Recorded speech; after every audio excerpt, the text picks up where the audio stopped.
Welcome back to Midday. We are talking about pottery with Dan Condon from Thompson Valley Potteries Guild. So thanks for being here. Dan, you brought a lot of things to show us here. We'll get to those in a second, but pottery itself, you want to promote the teaching of pottery. You guys have a teaching studio. You're a big part of that. You and your son, is that right? Yeah, so we have Redemption Pottery, which is my son and mine's studio. And we're connected to the Thompson Valley Potters Guild. Okay. So that's how that works. And we have their library there. And in the future, probably we'll do workshops and stuff there too. How did you get into pottery? I just took a course in university and learned how to do. Pottery is one of the things that you try it and then you go, you're either obsessed with it from then on in your entire life, or you go, eh. Yeah.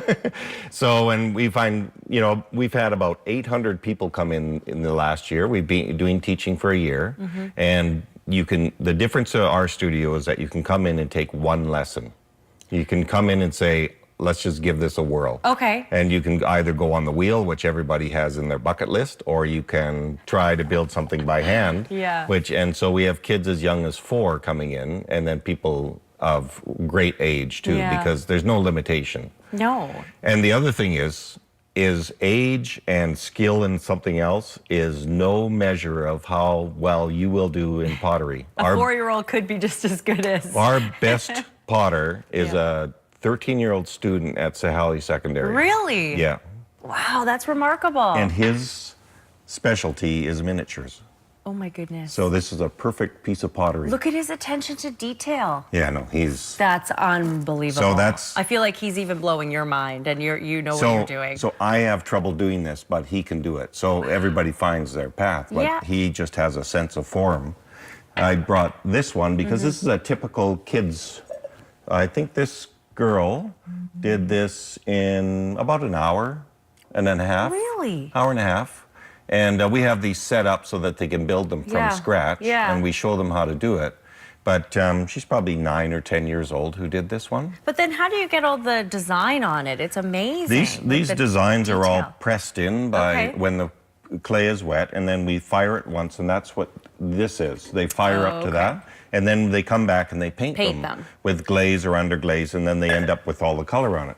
So this is the first step. You make something and then it gets fired to this state, which is called bisque. That looks really neat. Yeah, so this is the other this is the most popular project among boys especially, but lots of girls too. I bet. This is Jamie, which is actually a girl.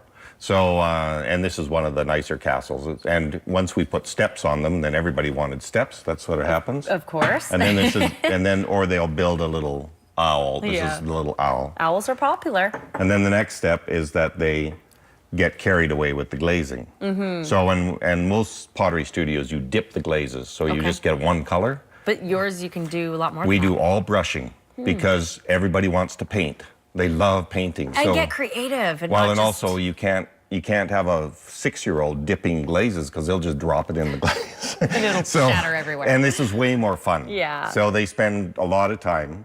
Now I brought this one. This is beautiful. So I made this, but the reason I brought it is because we have this leopard skin glaze. It's just gorgeous, right? Isn't that neat? But I did not discover this. A 7-year-old discovered it because he accidentally took 2 glazes together that we would have never thought. And so that's what happened with this one. It's just that he created that glaze for us. And now it's become something. I don't really want to share it. But tell anyone how to do I know. that. So I only tell kids how to do it.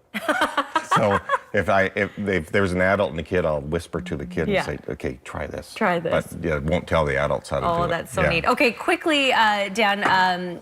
People can obviously take part in your classes. How do they? So the big thing is that there are no set classes. Oh, okay. I didn't know that. So we're open 6 days a week. Just come on in. And you just show up at the door. If you've got more than 3 people, you book ahead. Okay. And if you want to do it outside of our regular hours, you just book online 7 days a week. Awesome. So there it is. Okay, wonderful. We so appreciate you being here and giving us a little insight into pottery and how to try it. Try it out. Why not? See if you like it. Okay. Thanks.